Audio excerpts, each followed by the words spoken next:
Hey everybody, it's your old pal Tom Gulley here on the Tom Gulley Show with another cold open for our audio podcast listeners so they don't just hear, well, we'll get to that in just a second.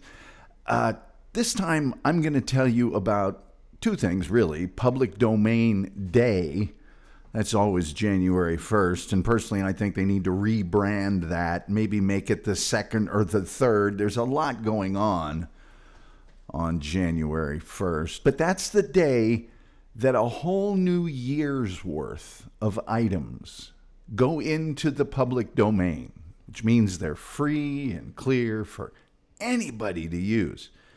And this year's public domain items are awesome. There's quite a few of them. I'll explain all that later. Also, a lot of times during the cold open, I don't have a lot to talk about, but this time, boy, don't I.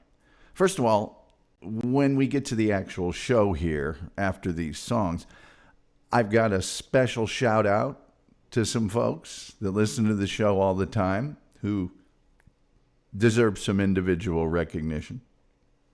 Second, and most importantly, get ready. Leon Kennedy, our musical director, has yet again outdone himself. Not one, but two new tunes, one of which is perfect for Public Domain Day. It sounds like a song from 1930 or roundabouts or maybe later, but the point is it's an older sounding song. And you're going to love them. One of them is a real major, and then the other one is, it's a toe tapper. Let me tell you.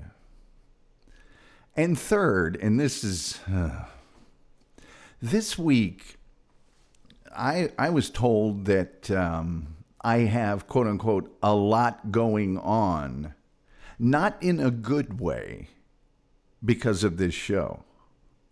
Yes, this show was used as an excuse, sort of a criticism, or at least a not altogether beneficial attribute of my existence, because I have, quote, a lot going on. Now, to those of you who listen or watch on YouTube, does it really seem like there's that much preparation going on for this program? Because if it is, I'm doing something wrong. I am superhuman at creating content, first of all. Second of all, I don't just make this stuff up. I get it from sources. Third of all, I used to be a news anchor at a major news radio station. I used to have to prepare 4 solid hours of news in an hour. News. I had to track things down. I had to write stories. I had to do a lot of stuff. This show, I'm not sure I'm awake most of the time when I do this show. You can go to the YouTube page right now. You can see this show is prepared into the like a week from tomorrow. And it takes me an hour on a Saturday afternoon. Doesn't take much. Doesn't take much is a lyric that you'll hear in just a second. And hopefully you'll enjoy it a lot. 2 new ones from Leon Kennedy. And after that, and by the way, if you're listening audio podcasts, just go through them. Just forward through them if you don't like music. I'm not mad at you. But on the other side, let me tell you about Public Domain 2026.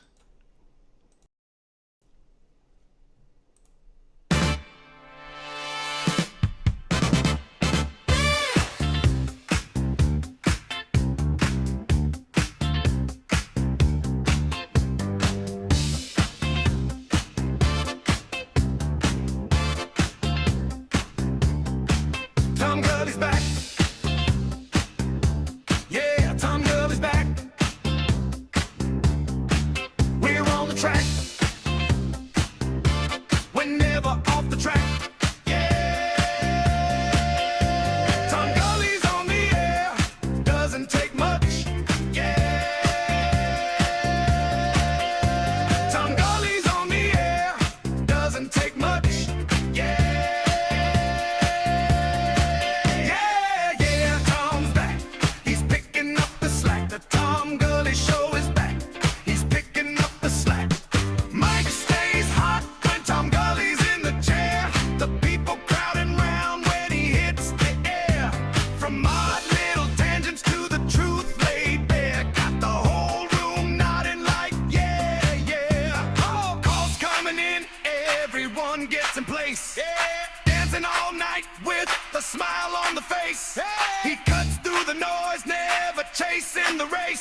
Sometime in the night, somewhere past the evening light, there's a man talking just out of sight, making sense so the wrong and the right. Somewhere past the talking head, some time to ignore what they said.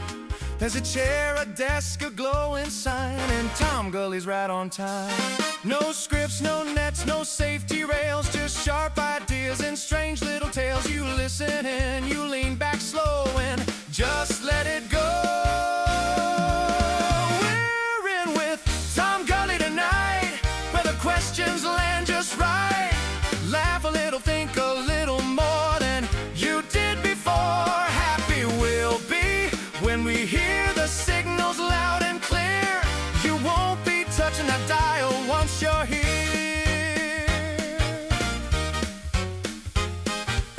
Sometime when you know he's there, somewhere in the evening air, there's a light, a clock, the studio glow, and Tom Gulley's running the show. Callers roll in, the clock spins around, truth and nonsense both get found. Every night's a brand new ride, with Tom as the guide. No scripts, no nets, no safety rails, just sharp ideas and strange little tales. You listen in, you lean back slow and just let it go.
Hey everybody, what's going on? What's hot? What's hip? What's happening? What is shaking today? Let me tell you about Public Domain 2026. All those works that used to have a copyright that are now free and clear for everybody to use and enjoy and use and enjoy. All that stuff coming your way in just a second. Before we get going, please like, share, subscribe, retweet, notification bell, all the absolutely free things you can do to help our little show here. Only cost you a click. Even if you're listening to one of our audio podcasts, you can click that like, you can subscribe, you can do all of those things on Facebook, on Twitter, on certainly YouTube. We would really, really appreciate helping grow our little show here. You don't ever have to watch or listen again. Just click the thing and then ignore it for the rest of your life. I do it all the time. Plus, we do have super chats. We do have memberships. We have gifted memberships. We have the PayPal where you give the most, I get the most. Google don't get nothing. It's all in our YouTube description on our YouTube episodes, every single one of them. Plus, we've got the TomGulleyShow.com website with certain curated podcasts in audio format, articles, other stuff, and our merchandise store where there's a wide variety of top quality name brand items just awaiting your perusal. Yes. And then audio podcast wise, we're on Podbean, we're on Spotify, we're on iHeart, we're on one of the other big ones. What is it? I can't remember now. Apple Podcasts. Yeah. Wherever fine podcasts are given away for free. Yes. Yes.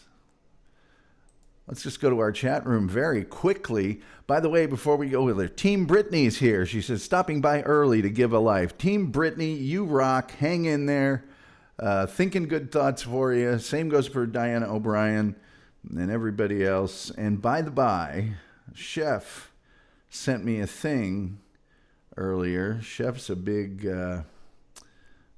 fan of the show. And he says, with him, the crew is Chef Neil. On sauté is Cooper. On grill is Mikey. And then, of course, Chef. And then Jason's, the floater. I don't know if I like the way you called Jason a floater. That doesn't sound great. But anyway, that's the crew there with the chef. Terry Nee is here, and he has already donated 99 cents. Terry Nee, I've got news for you, brother. I heard when Leon Kennedy makes these songs, he doesn't send me the song first. He generally sends me like a 1-minute clip of what he's working on. And also today with all this stuff, I got a 90-second clip of the Terry Nee song that he's got. I liked it a lot. I'm not sure you will. I think you will, but it's certainly the perfect song for you, my man. And it's coming down the pike. And thank you for the 99 cents. I appreciate that. That's 70 cents once YouTube takes their cut. He says, my benevolence is outstanding. You are truly benevolent. Hey, those dollars add up. They add up over the course of a year. They really do. Let's get to Public Domain Day real quickly. Now, every year on January 1st, a whole nother year's worth of items goes into the public domain, meaning that it no longer has a copyright on it. And that's true of literary works. It's true of films. It's true of other works of art and things of that nature. Pretty much anything you can copyright. And this year is no different. Now, you got to be careful with public domain. There are little codicils of it that doesn't mean you can just use it however you want. Here's a good example. If a movie goes into the public domain, that doesn't necessarily mean that the music from the movie has gone into the public domain. It still may be copyrighted. You can get dinged for that, and I have. But generally speaking, under the Copyright Term Extension Act, books published in 1930, 95 years ago? Yeah, 95 years ago. Films released in 1930 and other published works in 1930 entered the public domain just a week or so ago.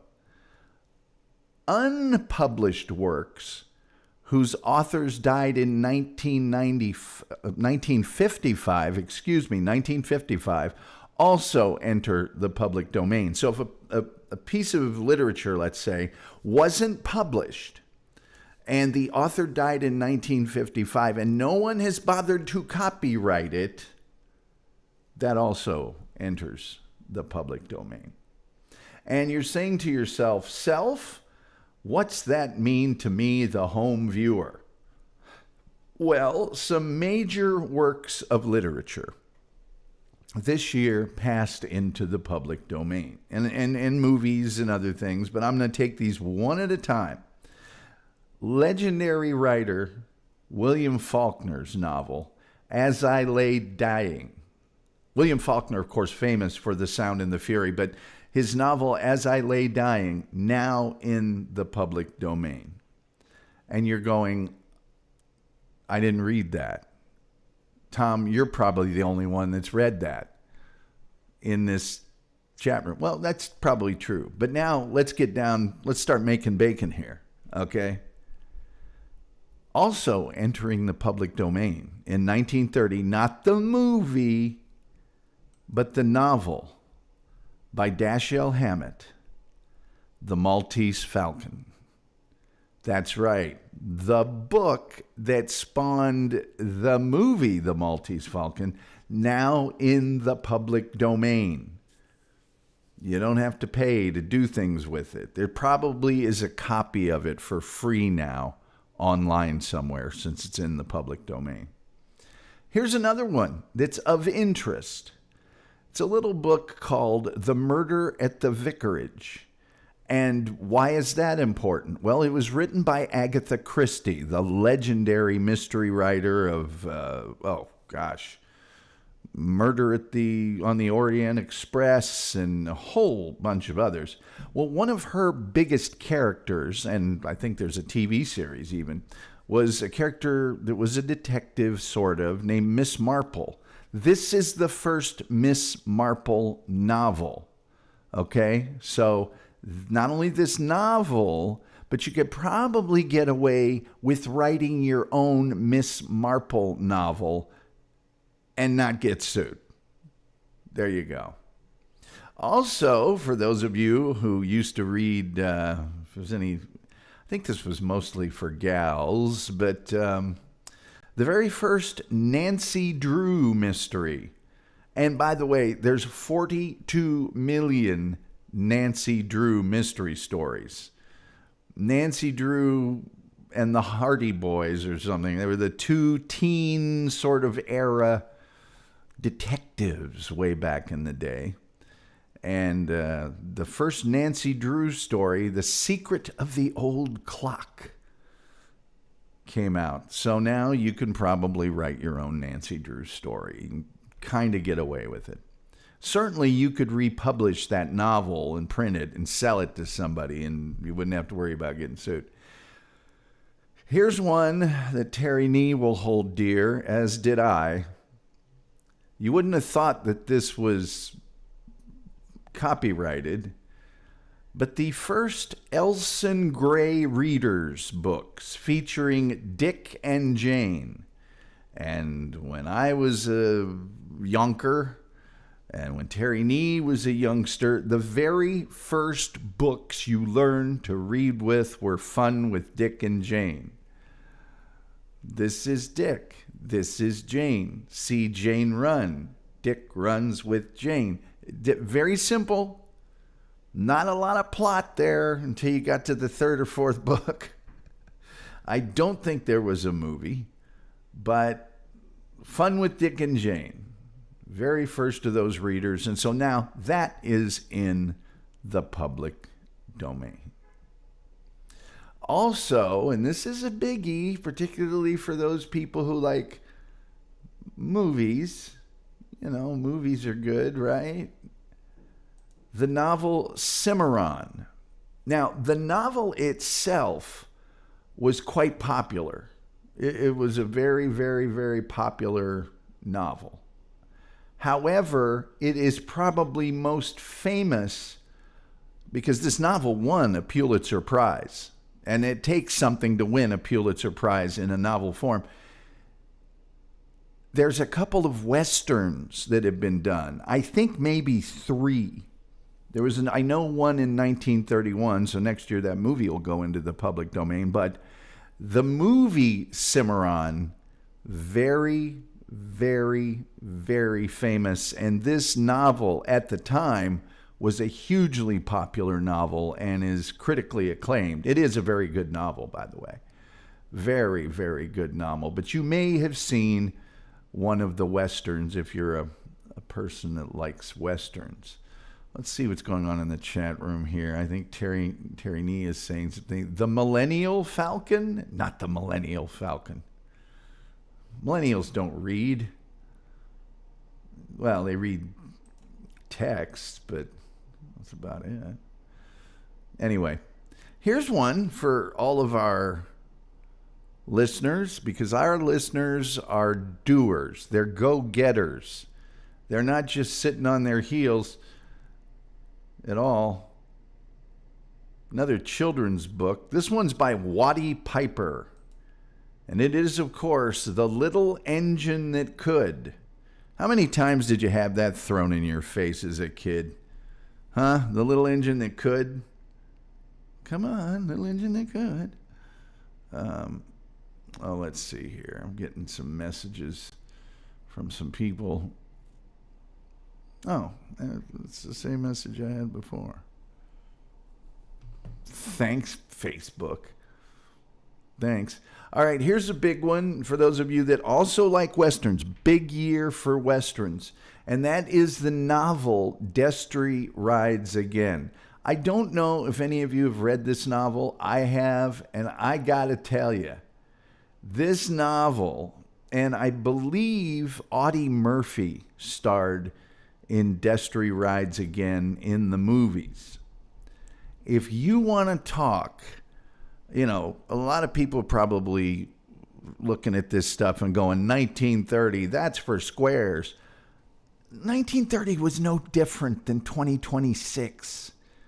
People had the same motivations of revenge and lust and greed and goodness and everything from a humanity standpoint is the same. It's not. Destry Rides Again is one of the most brutal revenge stories you will ever encounter. Ever.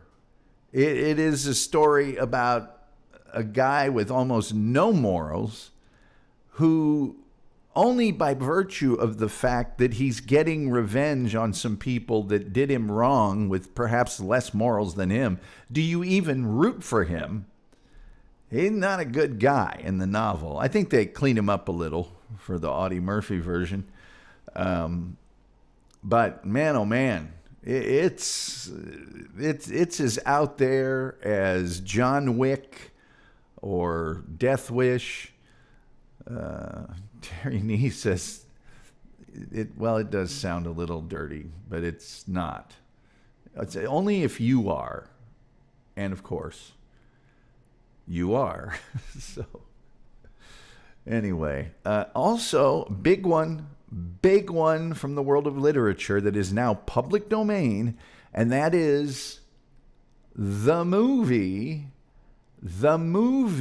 I'm telling you, the movie All Quiet on the Western Front.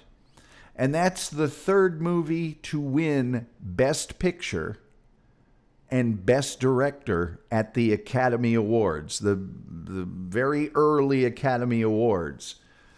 This is the movie that took Best Picture, All Quiet on the Western Front, and it is now yours to do with as you please. Be careful, the music might not be public domain yet. Next is a very important film. Showing you the German poster right now, but it's Josef von Sternberg's The Blue Angel, or Der Blaue Engel if you're German, starring Emil Jannings and Marlene Dietrich. And this is the movie that launched Marlene Dietrich to international stardom. You have to remember, 1930, coming out of the silent era, yes, there were talkies, but people were used to reading subtitles. So a lot of foreign films did well at the time, or reasonably well. So Marlene Dietrich, who was a sort of sultry German international star, this was the movie that made her famous. And we'll encounter another one of her films in just a second, because she was hot property, as they say in Hollywood. She was hot box office. Here's one for those of you that like comedy. It's in public domain now. Yes, the Marx Brothers, Animal Crackers. Really, in my opinion, the Marx Brothers movies don't get better as they go on. Now, the Marx Brothers films were pretty much adaptations of their stage plays. And their stage plays were largely improvised until they would find enough of the improvisations that worked that they would turn them into sort of a standard presentation. And then they'd go make a movie and they'd improv a little there too. Animal Crackers, really great, classic Marx Brothers movie, now in the public domain. Another, movie, if you like comedy, here's one for you.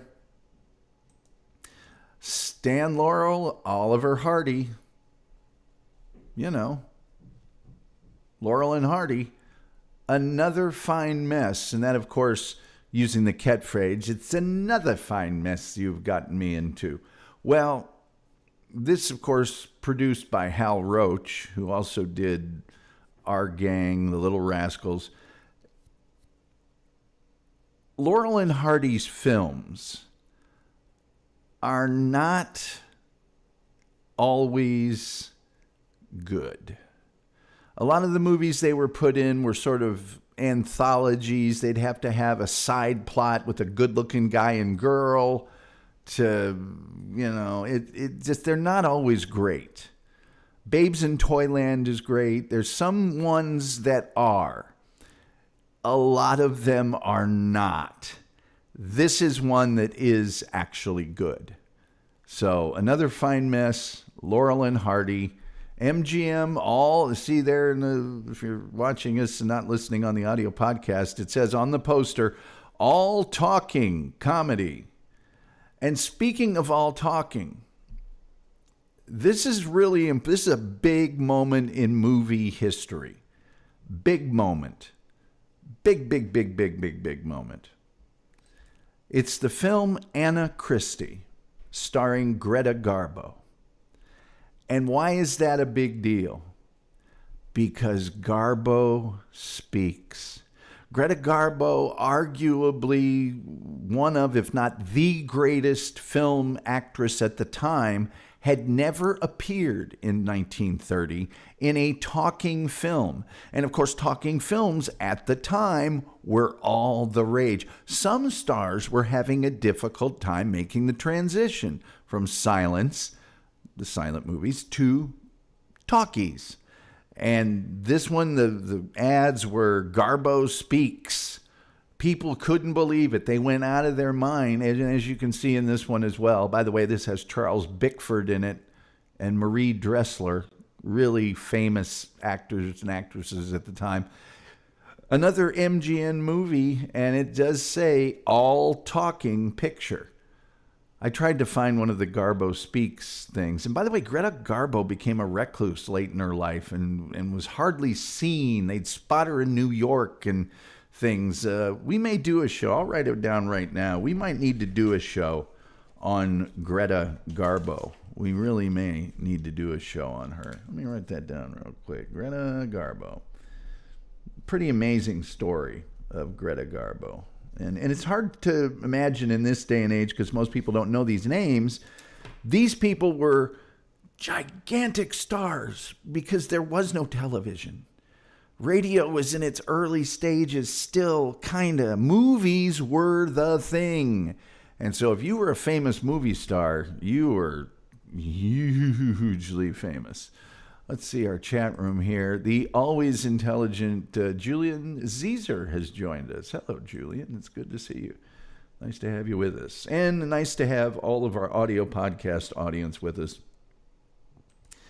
Good to have you folks with us as well. Even though you can't engage in chat, we like having you here. Here's another one. If you watched the recent Leonardo DiCaprio biopic about Howard Hughes, you saw a lot about the making of this movie, now in the public domain, Hell's Angels, which was that aviation movie he was directing. And he kept having to go up in the sky. And I think somebody lost their life during the making of it.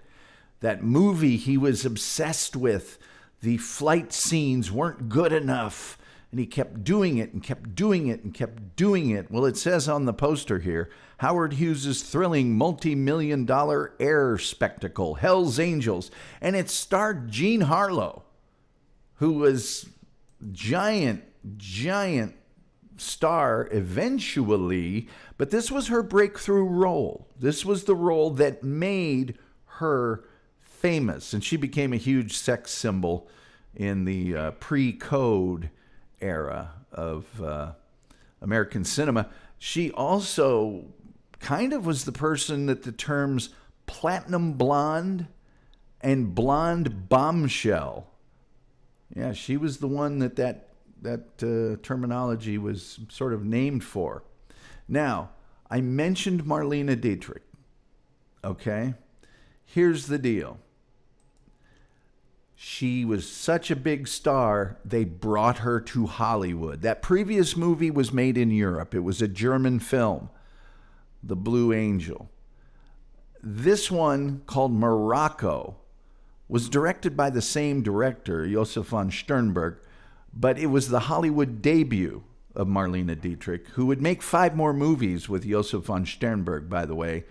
And this movie, Morocco, Gary Cooper was a star, but he wasn't as big a star as he would later become in 1930. This movie earned 4 Academy Award nominations. 4. That's a lot, especially, in the early days of the Academy Awards. Another movie released in 1930, now in the public domain. You could take these films, strip all the sound off of them, put your own voices in, and nobody could do anything. They are public domain. It's called The Big House, and it is one of the defining early prison movies. Keep in mind, this is at the start of the Depression. This is at the start of the Public Enemy #1, the John Dillinger. It's a little bit before, but there was still a very sort of glamorized version of certain gangsters in the movies at this time. The Big House. If you've heard somebody talk about The Big House being prison, that's because of this movie directed by George Hill and starring Wallace Beery, Chester Morris, Chester Morris was in everything back then. And so The Big House, which I recently saw this movie again, like about a year ago. It's a pretty good movie. I hate to tell you, it is. Of course, I do this show, so my standards are admittedly not that high. Another big movie that year was, and now in the public domain, Norma Shearer in The Divorcee. And this movie was a scandal. It was a scandal. You have to remember that being divorced in 1930 was seen as just, oh, she's divorced. So The Divorcee. Now, starring Norma Shearer, this movie right here, which also had the aforementioned Chester Morris and Robert Montgomery in an early role. This movie won Norma Shearer the Academy Award for Best Actress. Huh? How about that? Yeah, and it's public domain now. Here's another public domain movie. It's The Big Trail, starring, yes, in his very first starring role, John Wayne in The Big Trail, Pilgrim.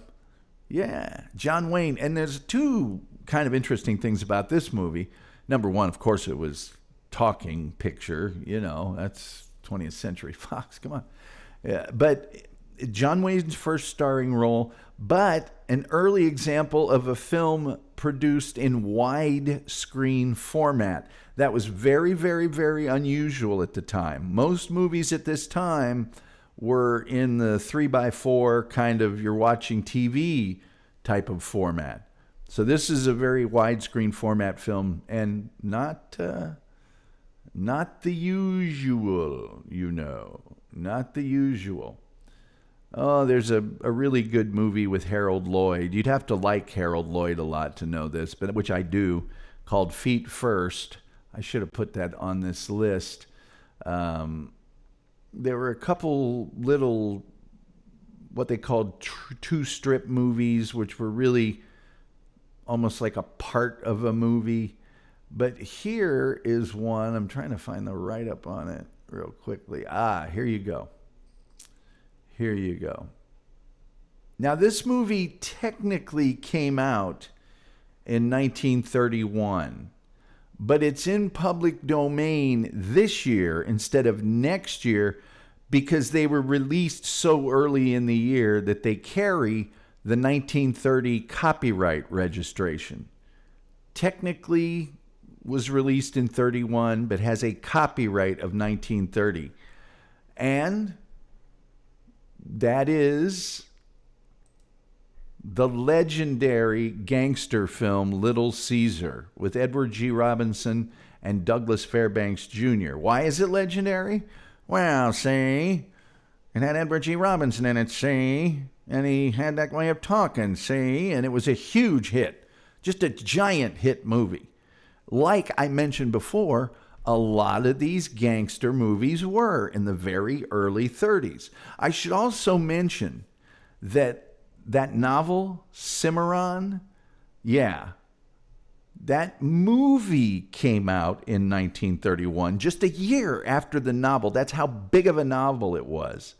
Well, Cimarron, starring Richard Dix and Irene Dunne, it won the 1931 Academy Award for Best Picture, Best Screenplay, and Best Production Design. One of only 4 Westerns to have won Best Picture. It also was released so early in the year that it has the 1930 copyright, and that movie as well, the 1931 version of Cimarron. There's another one in the 50s. That one also in the public domain. Now, you got to remember, cartoons were popular back in the day. Very popular. And guess who came out in 1930? That's right, Mickey Mouse. 1930 Mickey Mouse cartoons entered the public domain. And not the rest of them, just the 1930 ones.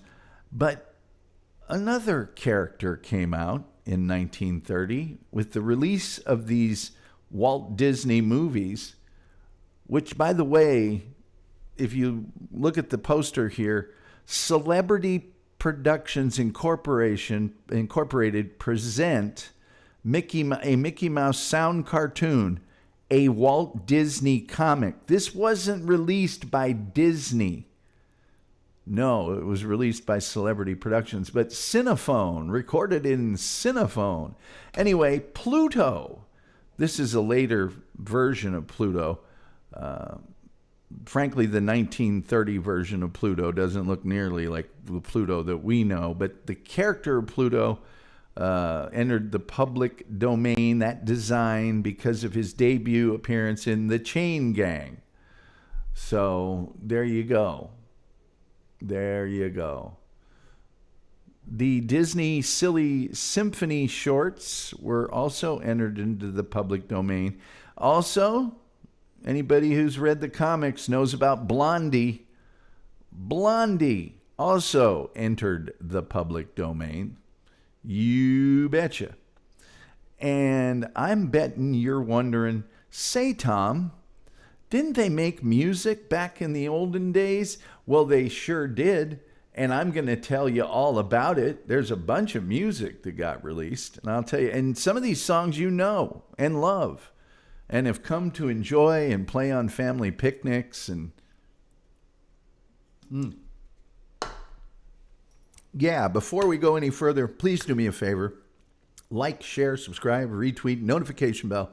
All those free things you can do to help our little show out. Just cost us a click. We need it so badly. Just to help us with the algorithm, the almighty, all-powerful, all-knowing, soul-crushing algorithm. And that would be appreciated. Super chats, memberships, gifted memberships, PayPal. It's all in our YouTube description. The website, thetomgullyshow.com. And then, man, if you like driving around, if you like cleaning up the house, doing, Terry Nee, I know, is a well-renowned woodworker. There's the audio version of the show. It's on Podbean, Apple Podcasts, Spotify. There's 4 big ones, and iHeart. But it's on a ton. It's on a ton. I can't remember them all, and it hurts.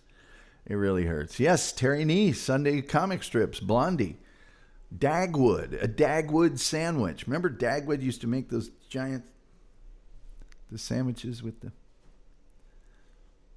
I know you remember. I'm not going to go over it. Tim Jenkinson says, Tom Gulley, public domain movie watch along.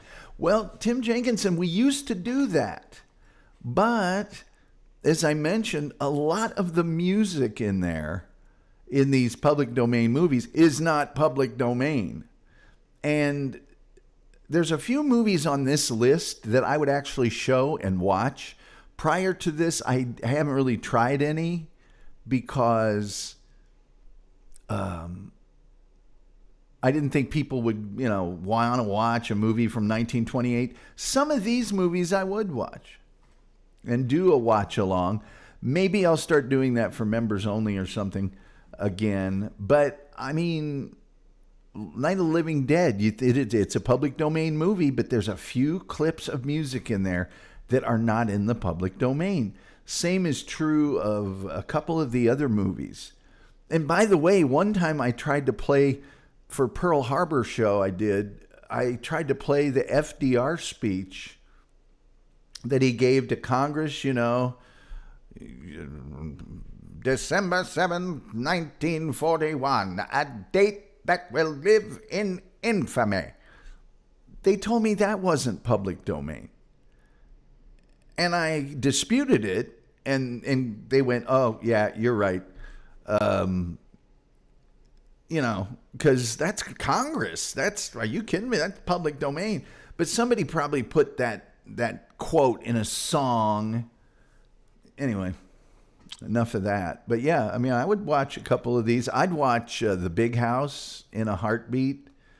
I really would. We're getting into the early 30s. There were some really good movies. Over the next 10 years, some really great films are going to be into the public domain. Trick is to get one without any music. Because sometimes the music copyright still applies. But we shall see. We shall see. Why don't we get to the music that everybody loves so much? Tim Jenkinson says, surely anything political is free to use. Yeah. But somebody put it in a song, and so the algorithm went, wait a minute, that's in a copyrighted song. And I just had to dispute it. You should have, man, I wish I still had my reply to them. That was paid for by the United States taxpayer. It is part of the Library of Congress. Belongs to the American public and cannot be copyrighted, blah, blah, blah. Because if it could be copyrighted, believe me, Disney would have copyrighted everything said in Congress a long time ago. Some Sharpie. Tim Jenkinson says Buster Keaton and Harold Lloyd movies would be a good watch along. Yeah, there are some Buster Keatons that would be good. I think one is College, a particularly good one. What's the Harold Lloyd one where he's hanging from the clock? Mad Wednesday or something like that. There's a few Harold Lloyds that would be good. Now, some of the Harold Lloyds, the talking ones, I think are a little better. But yes, those would be good watch-alongs. I don't want to watch a silent movie because I'm too tempted to do the voices myself. But we could. We really could. And maybe we'll do that at some point. I have to make sure those don't go to podcast.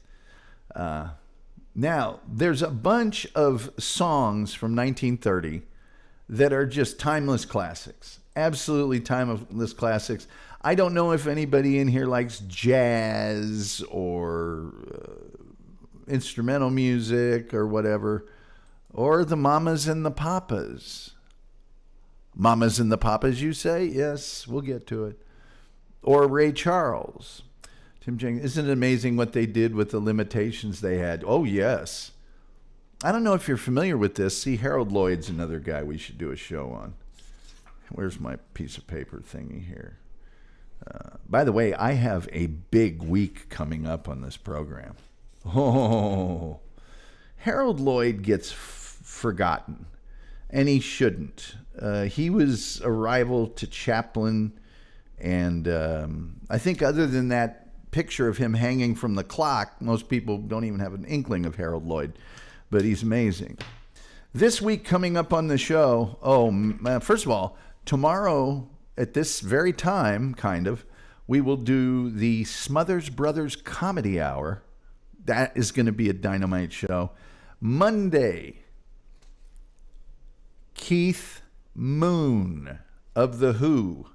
Tuesday, I know you guys love it when I do shows about spiders. I don't particularly care for spiders. I never thought myself as a person that would do shows about spiders, but I know how much you like them. So I am doing a show on spider number 16. I know you're thinking that's a weird name for a spider. It's the oldest living spider known to man. You will be amazed. Wednesday, I will do a show on the Magic 8 Ball. On Thursday, we always do a missing person. We will do the story of Mara Murray. And then next Sunday, 1 week from tomorrow, a big show for me personally. We will cover one of my favorite television programs of all time. I think there's an episode or two maybe on YouTube. It's not official. By the way, that Smothers Brothers show tomorrow, I've got a link posted in the description for it, official and everything. We will cover a week from tomorrow one of my favorite shows. I have it on Blu-ray. Most of you haven't heard of it. I will sing the theme song. I swear to you. A Man Called Shenandoah. Incredible Western. Incredible Western. Julian Caesar says, I like old New Orleans style traditional jazz. I've got some songs coming up for you, Julian Caesar, that are now in public domain. Tim Jenkinson says, Arsenal versus the mighty Portsmouth tomorrow. Yes, Portsmouth punching above its weight in the championship in the FA Cup's third round. Macclesfield taking down the holders, Crystal Palace today. Tim Jenkinson says that last missing person one was so interesting. Well, the Maura Murray one is very interesting as well. It is a story of note. It's a very heavily covered story for a lot of different reasons. So Maura Murray and members of her family still have the web page up, and they're still keeping the effort to find her alive, or at least find out what's happened. So anyway, Maura Murray next Thursday. Let's get to these songs here. These incredible songs. Here you go. Here you go. This is public domain now. This is an updated version, naturally, the 1930. Robbie Williams, Dream a Little Dream of Me. 400 different recorded versions of Dream a Little Dream of Me.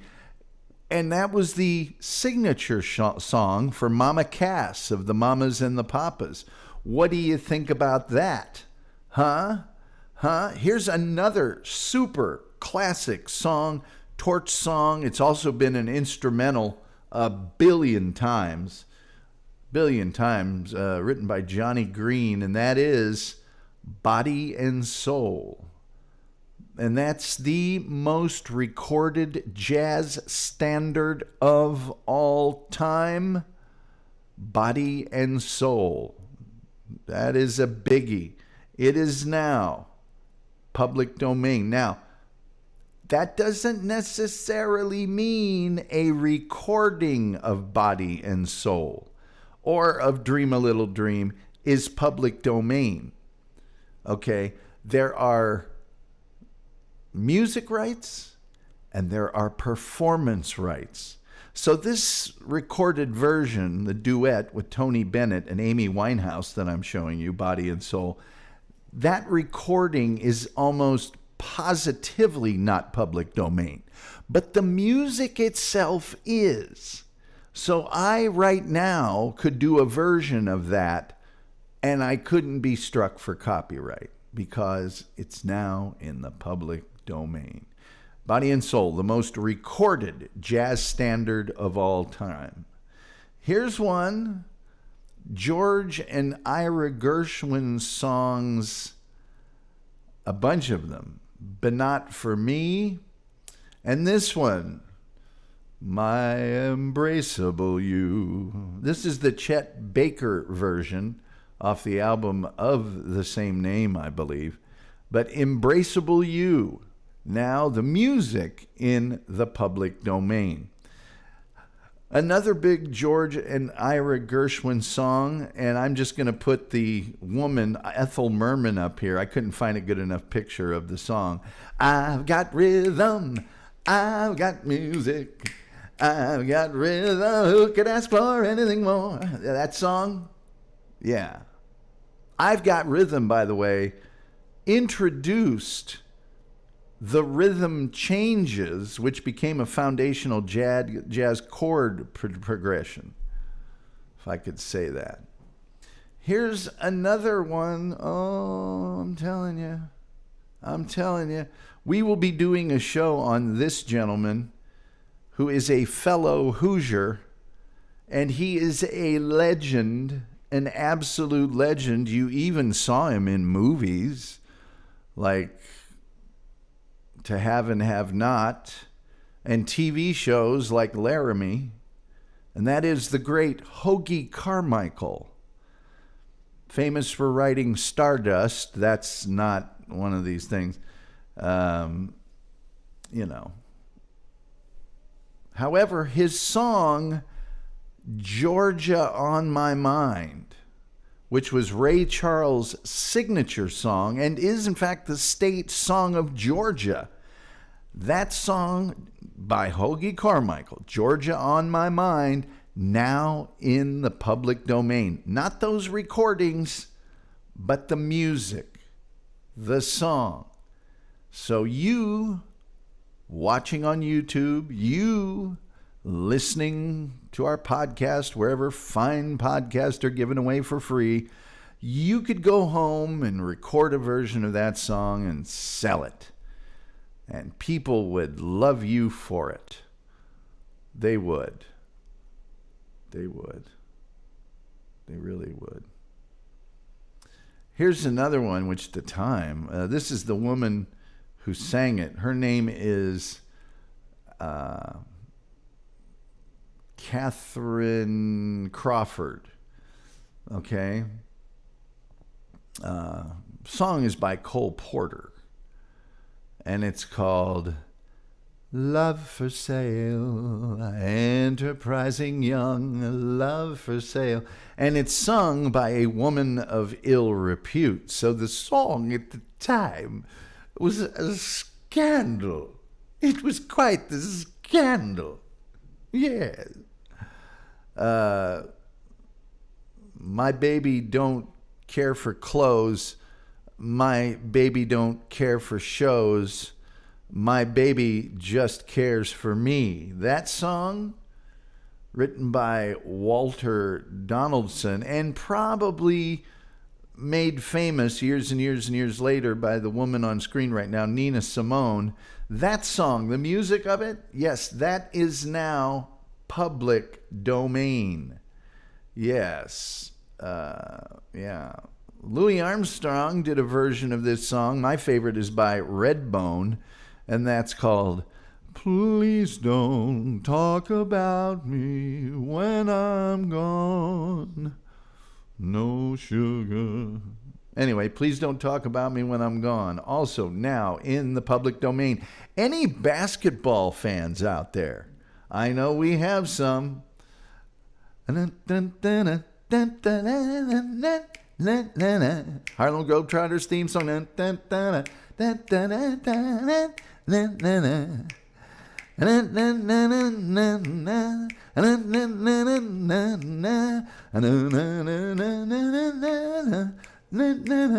Sweet Georgia Brown. Yes, that song, the music, now in the public domain. It Happened in Monterey is also in there. It happened in Monterey. Yeah. And by the way, there's a ton I'm leaving out here. A lot of songs. I happen to have a, kind of sickening, nerdish, voluminous memory of a lot of different kinds of things. This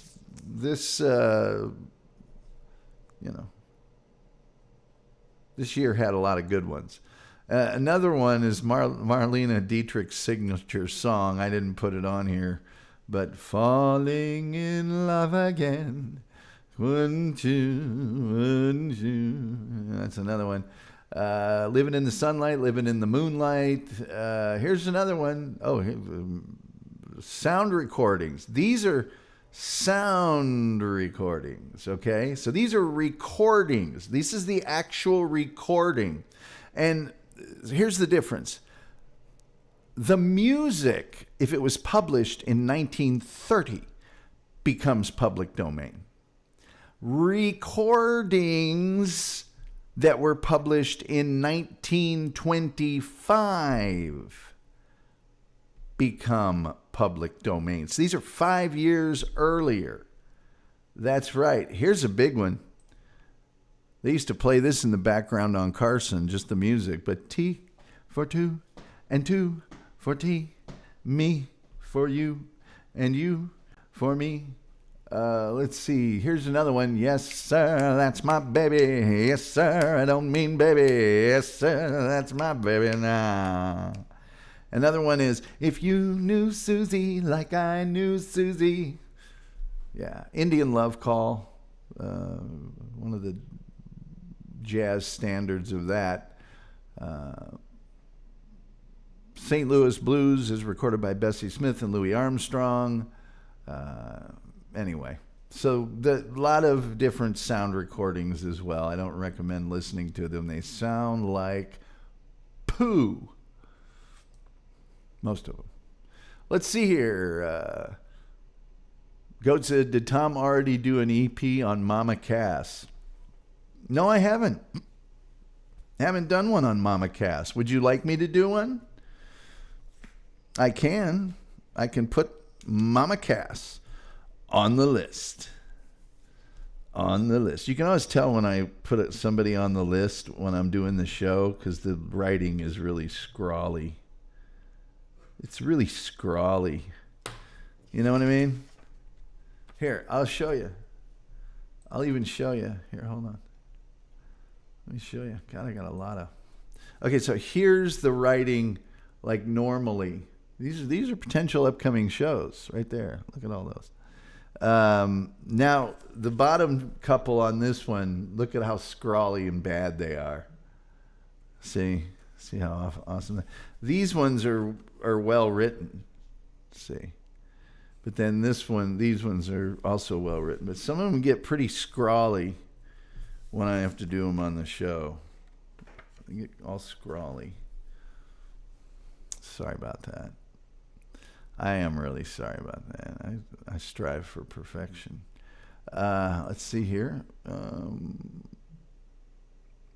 Tim Jenkinson says Chet. That's a strange name. Chet's a name that back in the 30s, 40s, 50s, that was like just a regular guy's name, you know. Hey, Chet.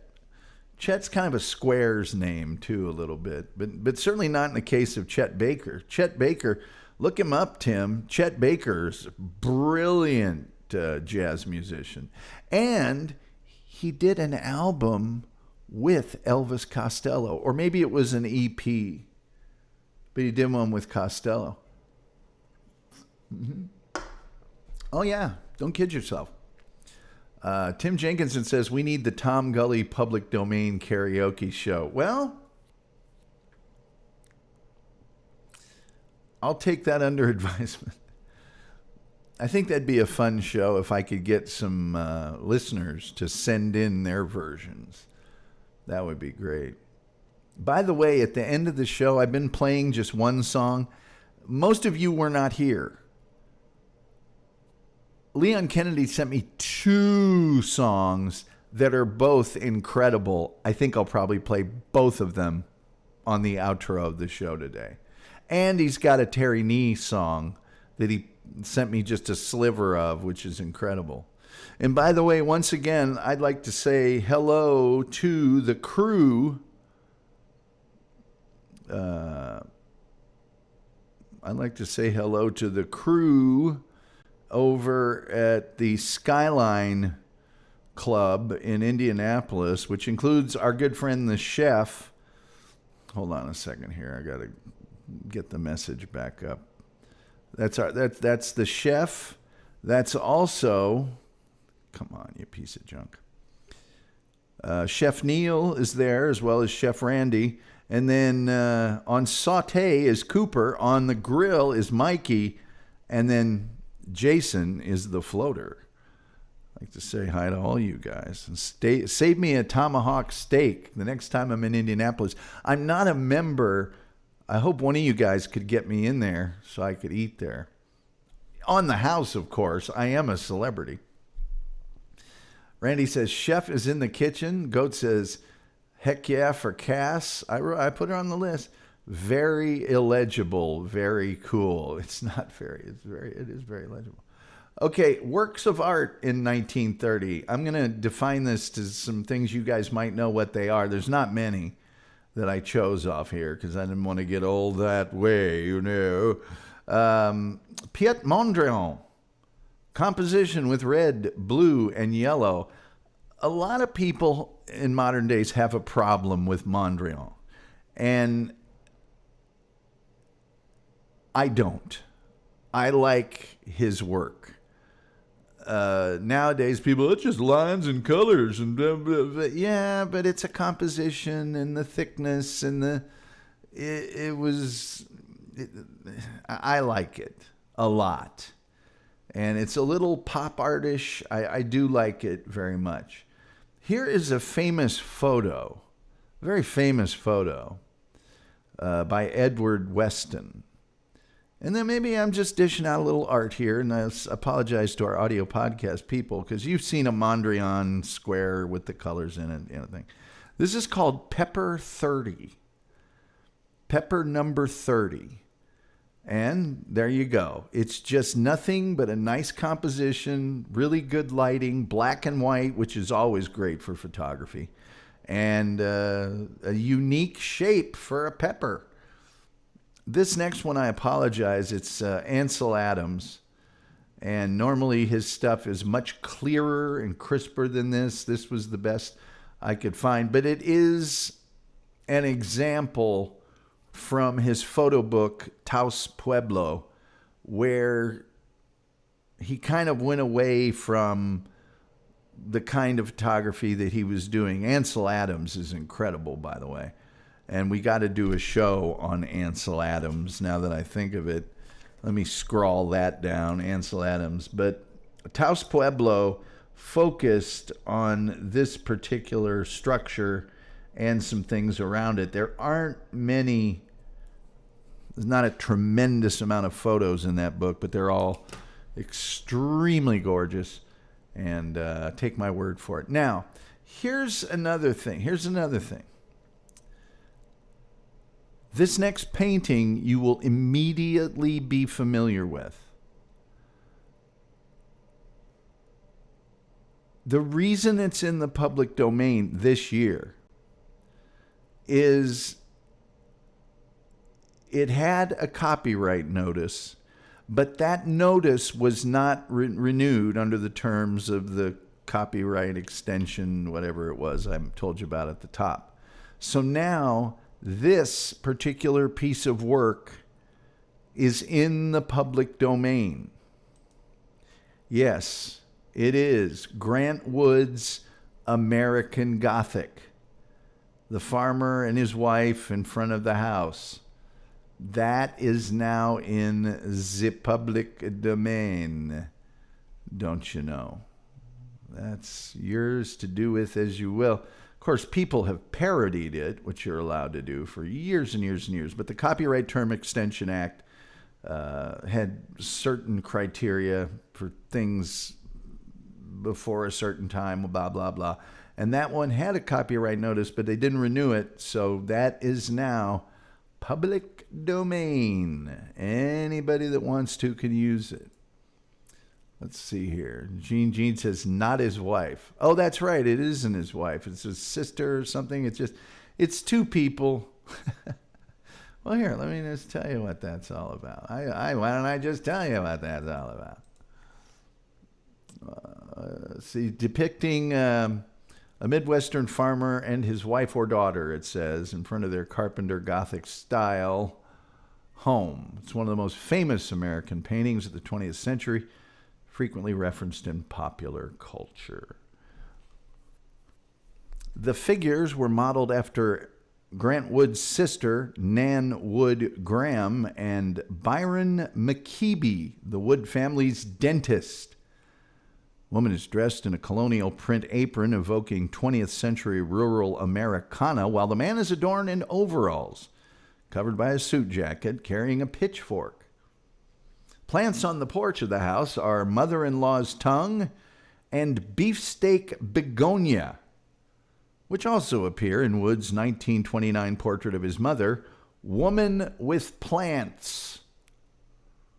Painting is in the collection of the Art Institute of Chicago.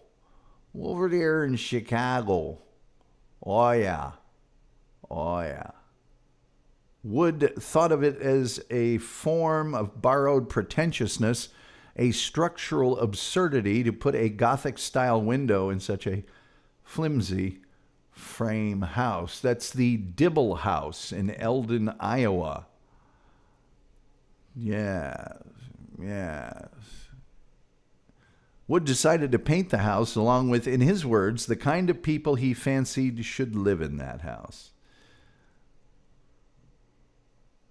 His sister Nan acted as the model for the woman. In preparation, Wood requested that she make the apron herself and include rickrack trim to better reflect the period, as rickrack was no longer available in stores. Nan removed the trim from their mother Hattie's old dresses to apply the apron. Yeah, the dentist was from Cedar Rapids, Iowa. The painting was reproduced in U.S. newspapers, often with the caption, "An Iowa farmer and his wife." Nan told people that her brother had envisioned the pair as father and daughter, not husband and wife. Wood himself was vague about the issue until 1941, when he stated in a letter to Miss Nellie Sudduth that the prim lady with him is his grown-up daughter. So Jeannie, thank you for clarifying that for us. I appreciate it. We strive for clarity, at all times. Tom Gulley knows what we strive for. Striving, Grant Wood died rather young. He died at the age of 50 in his native Iowa. How about those Indiana Hoosiers, folks? How about those Indiana Hoosiers? They destroyed Oregon. Even worse than the last time. All right, let's see what we got here in our chat room, and then we'll button this up and get ready for tomorrow's show. The Smothers Brothers Comedy Hour spawned some of the greatest comedy minds of even today, was politically significant, like you can't imagine. Huge battles over censorship with the networks and the government. And the musical, I've already got the pictures and everything ready for this. Half the show is just going to be the musical acts that were on this show. You will not believe it. Also coming up on this show tomorrow, the Smothers Brothers Comedy Hour, as I mentioned. Then Monday, Keith Moon of The Who, legendary rock drummer. Tuesday will be Spider number 16. I know you like shows about spiders. Oldest living spider known to man. Wednesday will be the Magic 8 Ball. It has a more interesting story than you would think. And then our missing persons on Thursday, Mara Murray. Another one of these very tragic tales. they're still looking. They're still trying to find out what happened. And God bless them. We've Godspeed on that. Maybe we can do a little bit of help here. That's why I bring these things up, is to keep them in the public eye. Then, a week from tomorrow, we always do a TV show on Sunday afternoon. One of my top 5 TV shows of all time. A Man Called Shenandoah. Incredible show. Oh, by the way, the guest stars on A Man Called Shenandoah. Oh, don't get me started. Don't get me started. Anyway, that's what's coming up on the Tom Gulley Show. Let me see here. Tim Jenkins says we can use AI to make Tom the farmer now. Do you even have to? Don't I pretty much already? Tim Jenkins says you can solve some cold cases. Well, maybe one of you can. Team Brittany is in here from time to time. I'm sure she could. She's a moderator on a huge LawTube show that I watch as frequently as I can. So maybe she can solve it. Maybe she can. Maybe she can. Now, we're going to end the show. But for those of you, and I know there's several of you, and please share the show around. We need help growing this thing. We got another show here with, oh wait, Terry Need donated 99 cents at the start of the show. Yes! Bonus! We got to make our goal this month. And the way we're headed, anyway, some of you weren't here at the beginning of the show. Leon Kennedy, 2 new bangers. I'm telling you. And one of them is so 70s disco floor in your face, Ohio players. It's not even funny. And then the other one could be one of those 1930 songs that went into public domain. It is so sweet. And I like it that he's getting a little off the beaten path now, because I think this show is schizophrenic enough that the music can be the same way. I usually have been playing just one at the end of the show, because who cares? I'm going to play 2, and you're not going to believe these 2. They're only 3 minutes apiece or so. Check these out. And with all that being said, that old clock on the wall says, I got an Amscray. You don't have to go home, but you can't stay here. And we'll be back tomorrow for this Mother's Brothers Comedy Hour. And with all that being said, I'm so excited to play these songs, I can hardly stand it. Thank you all for being here. You guys are the best. I just can't thank you enough for listening and paying attention and all that. Now go tell 300 or 400 people, and we'll be Jake.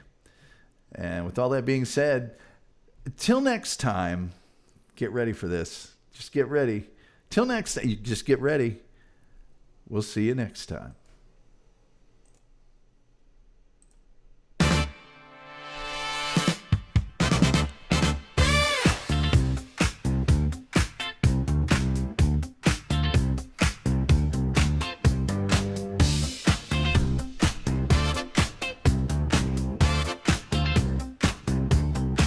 Tom Gulley's back.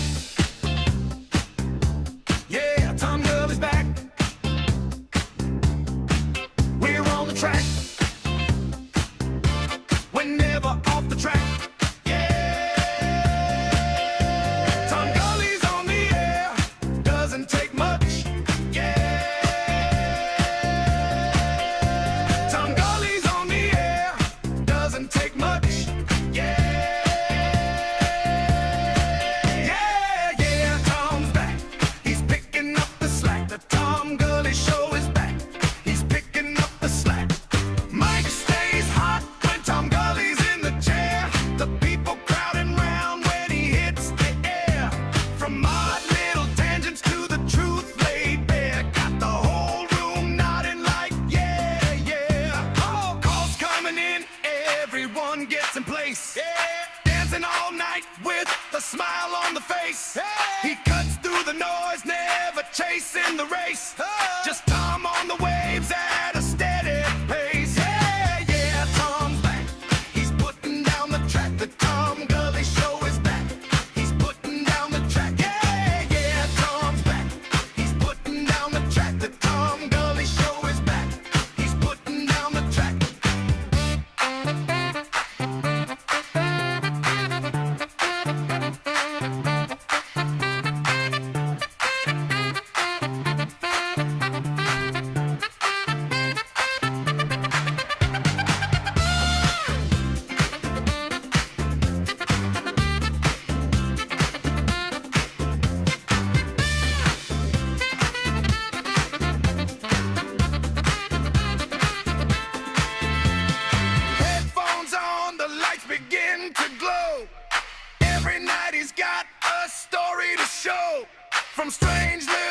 moments to the things we all know.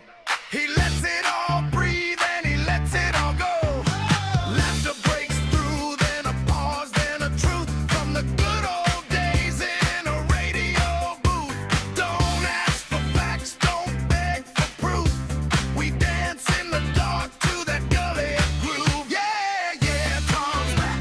He's laying down the facts. The Tom Gulley Show is back. He's laying down the facts. Yeah, yeah, Tom's back. He's laying down the facts. The Tom Gulley Show is back. He's laying down the facts. Oh yeah, yeah. Doesn't take much. Oh yeah, yeah. Doesn't take much. Oh yeah, yeah. Doesn't take much. Oh yeah. Tom's back. It doesn't take much. He's back.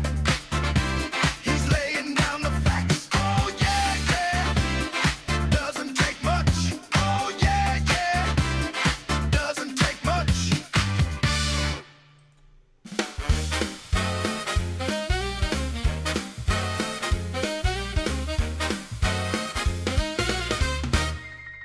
Sometime in the night, somewhere past the evening light, there's a man talking just out of sight, making sense so the wrong and the right. Somewhere past the talking head, some time to ignore what they said. There's a chair, a desk, a glowing sign, and Tom Gulley's right on time. No scripts, no nets, no safety rails, just sharp ideas and strange little tales. You listen and you lean back slow and just let it go. We're in with Tom Gulley tonight, where the questions land just right. Laugh a little, think a little more than you did before. Happy we'll be when we hear the signals loud and clear. You won't be touching that dial once you're here.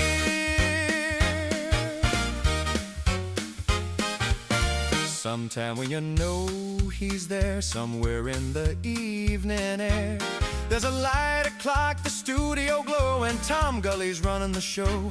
Callers roll in, the clock spins around, truth and nonsense both get found. Every night's a brand new ride, with Tom as the guide. No scripts, no nets, no safety rails, just sharp ideas and strange little tales. You listen in, you lean back slow and just let it go. We're in with Tom Gulley tonight, where the questions land just right. Laugh a little, think a little more than you did before. Happy we'll be when we hear